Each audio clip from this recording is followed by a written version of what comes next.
हाय dear student, online class में आपका हार्दिक स्वागत है। आज एल्डिहाइड और कीटोन के पार्ट 9 के अंतर्गत बेंजल्डिहाइड के रासायनिक गुणों के बारे में अध्ययन करेंगे। इसके पिछले पार्ट में भी हमने बेंजल्डिहाइड के रासायनिक गुणों के बारे में अध्ययन किया था। आज उसी के आगे हम बेंजल्डिहाइड के कुछ और रासायनिक गुणों के बारे में अध्ययन करते हैं। ध्यान दीजिएगा, कैनिजारो अभिक्रिया बहुत इंपॉर्टेंट है।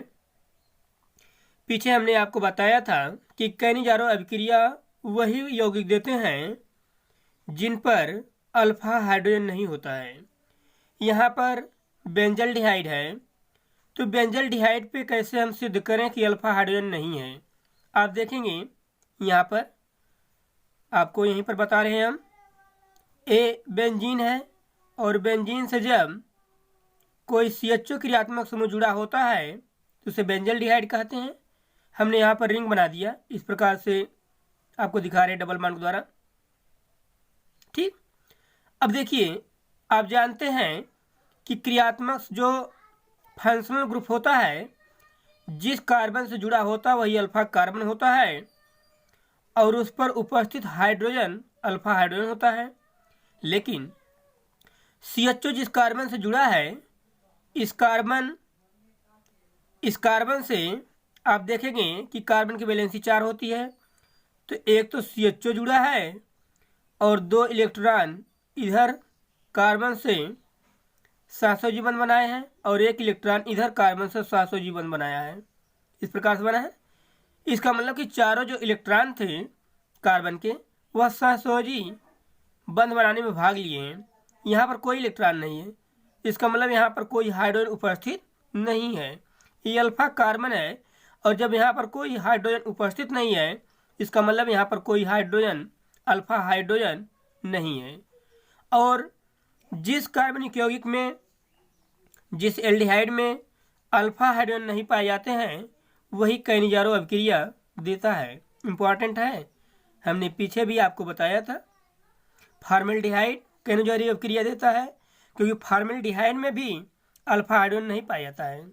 ठीक है ना। तो यहाँ पर हमने इस प्रकार से आपको बताया कि यहाँ पर अल्फा हाइड्रोजन क्या होता है, अनुपस्थित होता है। ठीक, तो बेंजल्डिहाइड के 2 मालिक्यूल का सोडियम हाइड्रोक्साइड प्रबल क्षार की उपस्थिति में अभिक्रिया होती है तो बनता है बेंजिल एल्कोहल। बेंजल्डिहाइड का 1 मालिक्यूल कन्वर्ट होता है बेंजिल एल्कोहल में और दूसरे पदार्थ जो बनता है वो सोडियम फॉर्मेट बनता है, HCOO। ठीक है ना। तो जब बेंजल्डिहाइड का कैनिजारो अभिक्रिया होती है सोडियम प्रबल क्षार की उपस्थिति में, तो कन्वर्ट हो जाता है बेंजिल एल्कोहल में और सोडियम फॉर्मेट में, C6H5CH2OH। ठीक है ना। आइए अगला रिएक्शन, परकिन अभिक्रिया। इंपॉर्टेंट है, यह भी रिएक्शन इंपॉर्टेंट है, ध्यान दीजिएगा। परकिन अभिक्रिया, परकिन रिएक्शन। ठीक है, देखेंगे बेंजल्डिहाइड को निर्जल सोडियम एसीटेट की उपस्थिति में एस्टिक एनहाइड्राइड के साथ गर्म करने पर सिनेमिक अम्ल बनता है। परकिन अभिक्रिया कई बार पूछा गया है, इंपॉर्टेंट है, आप ध्यान दीजिएगा इस पे। कह रहा है कि बेंजल्डिहाइड को निर्जल सोडियम एसीटेट की उपस्थिति में एस्टिक एनहाइड्राइड के साथ गर्म करने पर सिनेमिक अम्ल बनता है। बेंजल्डिहाइड, एस्टिक एनहाइड्राइड, CH3CO, ये जो मालिक्यूल है इसका मतलब यह होता है कि ऑक्सीजन से 2 मालिक्यूल जुड़े हैं, CH3CO, और यहाँ पर भी CH3CO। इसी के इस प्रकार से लिखा गया है एस्टिक एनहाइड्राइड। ये क्या है, एस्टिक एनहाइड्राइड। ठीक है, एस्टिक एनहाइड्राइड है और इसको इस प्रकार से लिखा गया है जो हम आपको यहाँ पर बता रहे हैं कि ऑक्सीजन से 2 CH3CO मालिक्यूल जुड़े हैं, इसे एस्टिक एनहाइड्राइड कहते हैं। और एस्टिक एनहाइड्राइड का जब सोडियम एसीटेट के साथ हम गर्म करते हैं तो कन्वर्ट होता है सिनेमिक अम्ल में। ठीक है ना। किस में प्रयुक्त होगा? सिनेमिक अम्ल C6H5CH डबल बॉन्ड CH ठीक है ना। कहने मतलब यह था कि बेंजल डिहाइड को यदि सोडियम एसीटेट की उपस्थिति में गर्म करते हैं इन प्रेजेंस ऑफ एसिटिक एनहाइड्राइड के साथ, तो बेंजल डिहाइड एसिटिक एनहाइड्राइड से क्रिया करने के बाद सिनेमिक अम्ल का निर्माण करता है। तो सिनेमिक अम्ल मुख्य उत्पाद के रूप में प्राप्त होगा एथीन-परकिन अभिक्रिया। ठीक है ना। परकिन अभिक्रिया ध्यान दीजिएगा कि बेंजल डिहाइड और एसिटिक एनहाइड्राइड और उत्प्रेरक सोडियम एसीटेट के साथ गर्म करते हैं, सिनेमिक अम्ल का निर्माण होता है। ठीक है ना। अगला पॉइंट, क्लेजन अभिक्रिया, क्लेजन रिएक्शन। ध्यान दीजिएगा, क्लेजन रिएक्शन पे भी बेंजल डिहाइड तन सोडियम हाइड्रोक्साइड की उपस्थिति में अल्फा हाइड्रोजन युक्त एलिफेटिक एल्डिहाइडों और कीटोनों के साथ संघनित होकर असंतृप्त एल्डिहाइड और कीटोन बनाता है। कह रहा है कि बेंजल डिहाइड तन सोडियम हाइड्रोक्साइड की उपस्थिति में ऐसा पदार्थ हो जिसपे अल्फा हाइड्रोजन हो, अल्फा हाइड्रोजन युक्त एलिफेटिक एल्डिहाइड और कीटोन के साथ संघनित होकर मतलब जुड़कर असंतृप्त एल्डिहाइड और कीटोन बनाते हैं। असंतृप्त मतलब कि एल्डिहाइड और कीटोन का मतलब यह होता है कि ऐसे पदार्थ जिसमें डबल बॉन्ड बनते हैं। जब कार्बन और कार्बन के बीच में डबल बॉन्ड होता है तो वह असंतृप्त पदार्थ होते हैं। तो जब बेंजल डिहाइड को सोडियम हाइड्रोक्साइड की उपस्थिति में अल्फा हाइड्रोजन युक्त जो पदार्थ होंगे एल्डिहाइड और कीटोन के साथ जब वो जुड़ेंगे, संघनित हो गए, जुड़ना, तो असंतृप्त एल्डिहाइड और कीटोन बनाएंगे। असंतृप्त मतलब हमने आपको बताया कि ऐसे एल्डिहाइड और कीटोन जिसमें कार्बन और कार्बन के बीच में कौन सा बंध होता है? डबल बॉन्ड होता है। ठीक है ना। तो आइए इसके आगे हम देखते हैं एल्डिहाइड और कीटोन बनाता है जो पीछे छूटा था। ध्यान दीजिएगा आप लोग, बेंजल डिहाइड का एस्टल्डिहाइड के साथ सोडियम हाइड्रोक्साइड की उपस्थिति में क्रिया कराते हैं। आप ध्यान दीजिएगा, यहाँ पर आपको यहीं पर हम बताते हैं इसको।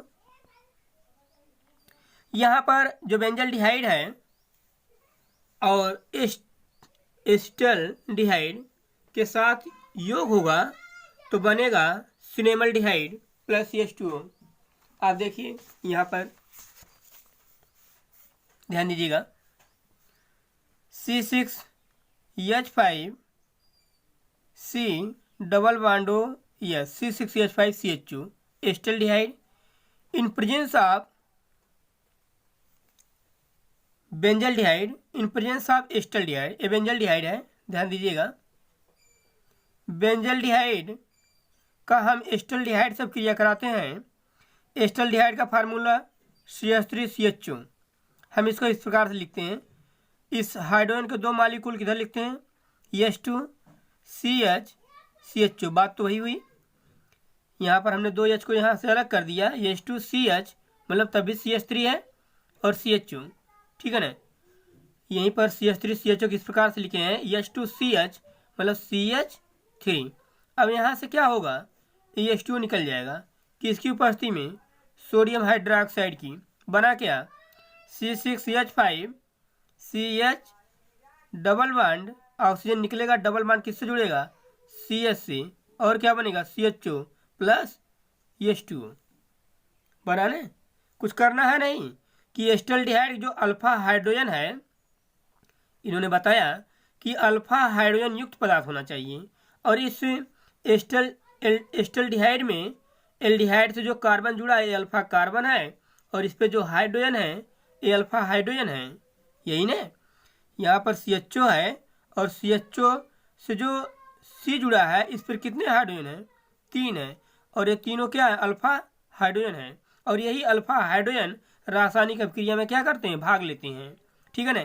तो यहाँ से ऑक्सीजन और H2 संयोग करके H2 बना लेंगे, और ये डबल बॉन्ड जो है वह इस कार्बन से जुड़ जाएगा, C6H5CH डबल बॉन्ड CHO। ठीक है ना। इसे क्या बोलेंगे? सिनेमल्डिहाइड। क्या बोलेंगे? सिनेमल्डिहाइड। यहाँ पर आप देखें, वही हमने आपको बताया है कि C6H5CH double bond CH plus CH2O, जिसे हम क्या कहते हैं? सिनेमल्डिहाइड। ठीक है ना। आइए, ये तो था एल्डिहाइड के साथ जब अभिक्रिया होती है तो सिनेमल्डिहाइड बनता है, लेकिन जब एस्टल्डिहाइड का एसीटोन के साथ अभिक्रिया होती है तो बेंजलिडीन एसीटोन बनता है। कुछ है नहीं, ध्यान दीजिएगा। जिस प्रकार से हमने उसको बताया कि C6H5CH प्लस एसीटोन कैसे लिखते हैं? CH3CO CH3 acetone. अब इसका जो कार्बोनिल है, एक कार्बोनिल समूह, तो इस कार्बोनिल का ए भी अल्फा हाइड्रोजन है, ये भी अल्फा हाइड्रोजन है। तो जो चाहे जो हाइड्रोजन भाग ले सकता है रासायनिक अभिक्रिया में, चाहे आप इसको संयोग करके ऑक्सीजन के साथ निकालिए, चाहे इसको, तो ए अल्फा हाइड्रोजन होगा, ए भी अल्फा हाइड्रोजन होगा। इस कार्बोनिल समूह से जुड़े हुए ये दोनों निकटवर्ती हैं, इस कारण से दोनों कार्बन क्या होंगे? अल्फा हाइड्रोजन होंगे। और उस पर उपस्थित ये अल्फा कार्बन है और उस पर उपस्थित जो हाइड्रोजन है वो अल्फा हाइड्रोजन है। ठीक है ना। इसको इस प्रकार से लिखते हैं हम H2, और यहाँ पर CH3 है तो H2 और CHCO CH3, बात वही है। हमने इसके दो हाइड्रोजन को, अल्फा हाइड्रोजन को अलग कर दिया है आपको दिखाने के लिए। यहाँ से H2O क्या होगा? निकल जाएगा सोडियम हाइड्रोक्साइड की उपस्थिति में। जब निकलेगा तो बने क्या? C6H5CH double bond CH double bond CO CH3 plus H2। यही बनेगा ना, यही बना। H2O निकल गया, यहाँ से H2O निकल गया और बचा क्या? C6H5CH double bond CSCO CH3। इसी कहते हैं बेंजलिडीन एसीटोन। आप यहाँ पर देखेंगे बेंजल्डिहाइड एसीटोन, हमने दो हाइड्रोजन को अलग कर दिया और यहाँ से ऑक्सीजन और H2 ये अलग हो गए H2O ग्रुप में। जो बचा वही जुड़ जाएगा, क्योंकि कार्बन और ऑक्सीजन के बीच में डबल बॉन्ड होता है। यहाँ पर हमने अभी आपको बताया पीछे, C6H5CH double bond CHCO CH3 benzylidene acetone. इसका नाम क्या है? Benzylidene acetone. ध्यान दीजिएगा, क्लेजन अभिक्रिया भी इम्पॉर्टेंट है। ध्यान दीजिएगा, क्लेजन अभिक्रिया भी इम्पॉर्टेंट है। ठीक है ना। हमने जितने भी रिएक्शन पढ़ाए आपको, कैनिजारो अभिक्रिया, पर्किन अभिक्रिया और क्लेजन अभिक्रिया, तीनों रिएक्शन इम्पॉर्टेंट है। ध्यान दीजिएगा आप इन पर। अगली हेडिंग, बेंजाइन संघनन, बेंजाइन कंडेंसेशन। बेंजल्डिहाइड का जब पोटेशियम साइनाइड के साथ गर्म करते हैं दो मालिक्यूल का, तो बेंजाइन में कन्वर्ट हो जाता है। इसी के दोनों मालिक्यूल संयोग कर लेंगे और बन जाएगा बेंजाइन। एक इधर से C6H5 जुड़ा है और एक इधर से जुड़ा है C6H5। ठीक है ना। इधर से जोड़ेंगे C6H5CHO और इधर से भी जोड़ेंगे C6H5CHO। इस रूप में कन्वर्ट हो जाएगा। जो यहाँ का अल्फा हाइड्रोजन है ये ऑक्सीजन के साथ जुड़ जाएगा यहाँ पर और बन जाएगा C6H5CHOH। ये OH जो है कार्बन पे जुड़ा है। ठीक है ना। और COC6H5। आप इस प्रकार से देखें यदि कि C6H5COH, और वही यहाँ पर भी लिखा है CO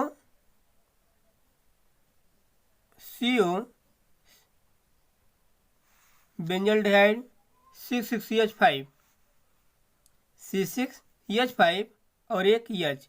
यही H यहाँ पर संयोग कर लेगा ऑक्सीजन से, तो बन जाएगा C6H5CH और यहाँ पर क्या हो गया? OH। यही हाइड्रोजन इस पर जुड़ जाएगा और एक कार्बन इस कार्बन से जुड़ जाएगा, तो बन जाएगा क्या? OH। और यहाँ बचा क्या? CO। ये क्या है? CO। और क्या बचा? C6H5। इसी को इस प्रकार से लिखे गए हैं। यहाँ पर इसी रूप में लिखा गया है बेंजोइन। तो क्या बनेगा, बेंजल्डिहाइड का जब संघनन करते हैं, पोटेशियम साइनाइड की उपस्थिति में गर्म करते हैं, तो बनता है क्या, बेंजोइन बनता है। ठीक है ना। आइए, हमने आपको बताया था कि बेंजल्डिहाइड एक ऐसी रासायनिक अभिक्रिया देता है जिसमें उसका क्रियात्मक समूह एल्डिहाइड क्रियात्मक समूह भाग लेता है CHO, और बेंजल्डिहाइड ऐसी भी रासायनिक अभिक्रिया देता है जिसमें बेंजीन रिंग भी रासायनिक अभिक्रिया में क्या करता है, भाग लेता है। आइए जानते हैं। अब हम पढ़ेंगे बेंजीन रिंग की अभिक्रियाएं। ऐसी अभिक्रियाओं के बारे में पढ़ेंगे जिसमें बेंजीन रिंग भाग लेगा। ये बेंजीन रिंग है जो हर एक पोजीशन पे क्या है, कार्बन है और हाइड्रोजन उपस्थित है। इस बेंजीन रिंग की अभिक्रियाएं हम पढ़ेंगे अब। ठीक है ना। पॉइंट 1, नाइट्रेशन, नाइट्रीकरण। ठीक है ना। आप ध्यान दीजिएगा, यहाँ पर ये जुड़ा नहीं है, प्लस है, प्लस CH2O है। आप इस यहाँ पर इस कार्बन से मत जोड़िएगा H2O को। हमने आपको पीछे भी आपको एक चीज बताया था कि जब भी बेंजीन रिंग पर किसी पदार्थ का एडिशन होता है, जुड़ता है, तो जुड़ने की जो व्यवस्था होती है वो डिपेंड करती है बेंजीन रिंग से जुड़े हुए क्रियात्मक समूह पर। हमने आपको बताया था कि जो इनकमिंग ग्रुप यहाँ पर जो दूसरा अभिकर्मक है जो बेंजीन रिंग पर जुड़ेगा, ये बेंजीन रिंग जो यहाँ पर क्रियात्मक समूह है वह इनकमिंग ग्रुप को कहाँ पर जोड़ेगा, आर्थो मेटा पैरा पर कहाँ पर जोड़ेगा, वो सारी प्रॉपर्टी जो होती है वो सभी डिपेंड करती है उस क्रियात्मक समूह पर, और उस क्रियात्मक समूह के गुण पर डिपेंड करता है कि वह इनकमिंग ग्रुप को आर्थो पर जोड़ेगा कि मेटा पर जोड़ेगा कि पैरा पर जोड़ेगा। अब जानते हैं कि निकटवर्ती है तो आर्थो है, अल्टरनेट है तो मेटा है, और अपोजिट है तो पैरा है। ठीक है ना। हमने आपको बताया था कि बेंजीन रिंग से जो कार्बन जुड़ा है, यदि इस कार्बन पर लोन पेयर इलेक्ट्रॉन होते हैं तो वह इनकमिंग ग्रुप को आर्थो और पैरा पर जोड़ता है। यदि लोन पेयर इलेक्ट्रॉन नहीं है कार्बन पर तो वह इनकमिंग ग्रुप को मेटा पर जोड़ेगा। आप ध्यान दीजिएगा, बहुत इंपॉर्टेंट बात है, नहीं तो आप जोड़ते रहेंगे, यहीं पर आर्थो पर कहीं जोड़ेंगे, कहीं मेटा पर जोड़ेंगे, कहीं पैरा पर जोड़ेंगे, समझ रहे हैं, रटते रह जाएंगे। आप एक चीज ध्यान दीजिए हमारी बात को, यहाँ पर आपको हम बता रहे हैं जो बेंजल्डिहाइड है, ध्यान दीजिएगा, बेंजल्डिहाइड CHO C। आप बताइए, हमने कहा कि जो इनकमिंग ग्रुप है HNO3 NO3 ये टूटता है HO और NO2 में। ठीक है ना। HO और NO2 में टूटता है नाइट्रो समूह में। हमने आपको बताया था कि बेंजीन रिंग से जो भी क्रियात्मक समूह यहाँ पर होते हैं, बेंजीन रिंग से जो कार्बन जुड़ा है, यदि इस कार्बन पर लोन पेयर इलेक्ट्रॉन होता है तो वह इनकमिंग ग्रुप को आर्थो और पैरा पर जोड़ता है। यदि लोन पेयर इलेक्ट्रॉन नहीं है इस कार्बन पर तो वह इनकमिंग ग्रुप को मेटा पर जोड़ेगा। ये आर्थो, ये मेटा, ये क्या है, पैरा। अब बताएं कि कार्बन के पास लोन पेयर इलेक्ट्रॉन है? नहीं है। क्यों? क्योंकि कार्बन के पास 4 इलेक्ट्रॉन होते हैं और 2 इलेक्ट्रॉन इधर भाग लिए, 1 इलेक्ट्रॉन इधर भाग लिया, 1 इलेक्ट्रॉन इधर भाग लिया, बचा कितना? कुछ नहीं बचा, कोई इलेक्ट्रॉन नहीं बचा। ठीक है ना। तो 4 इलेक्ट्रॉन थे और चारों इलेक्ट्रॉन सहसंयोजी बंध बना, इसका मतलब इसके पास कोई भी लोन पेयर इलेक्ट्रॉन नहीं है। जैसे पीछे हमने आपको फिनाल का पढ़ाया था, तो यहाँ पर इस तरह था, ऑक्सीजन के बायोकोष में कितने इलेक्ट्रॉन होते हैं? 6 इलेक्ट्रॉन होते हैं। 1 इलेक्ट्रॉन इधर भाग लिया, 1 इलेक्ट्रॉन इधर भाग लिया, कितना बचा? 4 इलेक्ट्रॉन।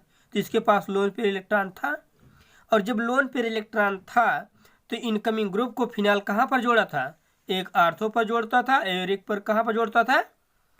पैरा पर जोड़ता। 2 कंपाउंड बनते थे, फिनाल के दो मिश्रण बनता था, एक आर्थो का यौगिक बनता था और एक पैरा का। लेकिन हम पढ़ रहे हैं बेंजल्डिहाइड। बेंजल्डिहाइड में जो एल्डिहाइड है उसमें उपस्थित जो कार्बन है, बेंजीन रिंग से जो जुड़ा कार्बन है, जो भी बेंजीन रिंग से पदार्थ जुड़ेगा, जो भी तत्व जुड़ता है, यदि उस पर लोन पेयर इलेक्ट्रॉन है तो इनकमिंग ग्रुप को आर्थो और पैरा पर, यदि लोन पेयर इलेक्ट्रॉन नहीं है तो इनकमिंग ग्रुप को कहाँ पर जोड़ेगा? मेटा पर। ध्यान दीजिएगा, यहाँ पर बेंजीन रिंग से जो कार्बन जुड़ा है इसके पास लोन पेयर इलेक्ट्रॉन नहीं है, इस कारण से वह इनकमिंग ग्रुप को कहाँ पर जोड़ेगा? मेटा पर। ठीक है ना। और आप जानते हैं कि इस हर एक पोजीशन पे क्या होता है? हाइड्रोजन होता है। तो यहाँ पर उपस्थित H है और यह H और यह OH, H2 क्या बन गए? H2 बन गए। ठीक। और जो बचा, क्या बचा है? NO2 और CHO। अब यही NO2 कहाँ पर जुड़ जाएगा? किस पोजीशन पे? मेटा पोजीशन पे। हमारी बात समझें? ध्यान दीजिएगा, आप कभी भी कंफ्यूज मत होइएगा। आप इस तरह से अगर जानते हैं तो आप नाइट्रेशन, सल्फोनीकरण, हाइड्रोजनीकरण की प्रक्रिया आसानी से आप कर ले जाएंगे। नहीं तो किसी पदार्थ में आर्थो पर जोड़ें, कहीं मेटा पर जोड़ें, कहीं पैरा पर जोड़ेंगे। तो बेंजल्डिहाइड में मेटा पर क्यों जुड़ेगा? क्योंकि बेंजीन रिंग से जो कार्बन जुड़ा है, जो बेंजल्डिहाइड एल्डिहाइड क्रियात्मक समूह जुड़ा है, जो तत्व जुड़ा है, उस कार्बन के पास कोई लोन पेयर इलेक्ट्रॉन नहीं है, इस कारण से वह इनकमिंग ग्रुप को कहाँ पर जोड़ेगा? मेटा पर जोड़ेगा। ठीक है ना। तो आप यहाँ पर देखेंगे, अब हमने आपको बता दिया है कि जब नाइट्रेशन होता है, nitric acid HNO3 in presence of सांद्र सल्फ्यूरिक अम्ल की उपस्थिति में, तो अभी हमने आपको बताया किस प्रकार से HNO3 टूटता है HO और NO2 में। यहाँ का H और यह OH, H2O और NO2 यहाँ पर जुड़ जाएगा। ये आर्थो पोजीशन है, मेटा पोजीशन और ये पैरा पोजीशन है। तो यहाँ पर मेटा पोजीशन पे जुड़ा है, ये आप इसको अलग समझिएगा। ये प्लस हमने H2O को अलग किया है, यहाँ से जो निकला है H2O, ये H2O है। और यहाँ पर ये आर्थो, ये मेटा और ये पैरा, मेटा पोजीशन पे जुड़ा है नाइट्रो। तो यम नाइट्रो, यम मतलब मेटा, यम नाइट्रो बेंजल्डिहाइड। ठीक है ना। आइए अगला रिएक्शन, सल्फोनीकरण। आप जानते हैं, पीछे भी पढ़े हैं, सब वही बात है। बेंजल्डिहाइड H2SO4 टूटेगा किस में? HO, SO3H में। इसका जो मेटा पोजीशन है, यहाँ का H और यह OH, H2O बना लिए। SO3H जो बचा, H2SO4 जो टूटता है HO SO3H में, 4 ऑक्सीजन भी हो गए, 2 हाइड्रोजन भी हो गया। तो H और OH H2O बन गया और SO3H कहाँ पर जुड़ी है? मेटा पोजीशन पे। तो मेटा बेंजल्डिहाइड सल्फोनिक एसिड। ठीक है ना। आप ठीक है, ध्यान दीजिएगा। हाइड्रोजनीकरण में भी वही प्रक्रिया है। हाइड्रोजनीकरण में भी अब वही प्रक्रिया होगी। क्लोरीन है, एक क्लोरीन और एक H, यहाँ से HCl बन गया, HCl बना और Cl यहाँ पर जुड़ जाएगा। आयरन उत्प्रेरक उपस्थिति में CHO और Cl, ये बन गया यम क्लोरो बेंजल्डिहाइड। किस पोजीशन पे जुड़ा है? मेटा पर। इस कारण से यम क्लोरो बेंजल्डिहाइड। ठीक है ना। आसान है, हमने आपको बता दिया तरीका। और आप इसके पीछे भी नाइट्रेशन, सल्फोनीकरण, हाइड्रोजनीकरण के बारे में आपके पढ़ा है। क्लोरोबेंजीन में भी, फिनाल में भी वही प्रक्रिया यहाँ पर भी है, लेकिन यहाँ बेंजल्डिहाइड है और बेंजल्डिहाइड इनकमिंग ग्रुप को हमेशा कहाँ पर जोड़ता है? मेटा पर जोड़ता है। ध्यान दीजिएगा। ठीक है ना। उपयोग, बेंजल्डिहाइड के क्या उपयोग हैं उसके बारे में जानते हैं। उपयोग में रंजकों के निर्माण में, डाई बनाने में इसका प्रयोग किया था। सुगंध बनाने में, सुगंध उत्पन्न करने वाले पदार्थों में इसका उपयोग किया जाता है। असंतृप्त अम्लों और एल्डिहाइडों, बेंजाइन आदि यौगिकों के बनाने में, जो यौगिक बनाया गया अभी आपने देखा, एल्डिहाइड, बेंजाइन, असंतृप्त पदार्थ, इन सभी यौगिकों को बनाने में भी बेंजल्डिहाइड का उपयोग किया जाता है। सुरिच कर्मक के रूप में एजेंट होता है सीटिंग एजेंट होता है, सूरज कर्मक के रूप में सुगंध उत्पन्न करने में एक प्रकार से, समझ रहे ना। तो यहाँ पर इसका उपयोग किया जाता है बेंजल्डिहाइड का, आप ध्यान दीजिएगा, ठीक है ना। ये बेंजल्डिहाइड के उपयोग हैं। आज के पार्ट में एल्डिहाइड और कीटोन का चैप्टर इस समाप्त होता है। हम अगले पार्ट में, अगले क्लास में आपको कार्बोहाइड्रेट के बारे में पढ़ाएंगे, ठीक है ना। अब अगला जो चैप्टर हम पढ़ाएंगे वो कार्बोहाइड्रेट होगा, बायोमॉलिक्यूल का कार्बोहाइड्रेट चैप्टर होगा, बायोमॉलिक्यूल का इम्पॉर्टेंट चैप्टर, बहुत ही इम्पॉर्टेंट चैप्टर है, ठीक है ना। उसके बारे में हम अध्ययन करेंगे। आज ये चैप्टर समाप्त होता है, एल्डिहाइड और कीटोन, ठीक। तो नेक्स्ट क्लास अगले दिन। Thank you very much.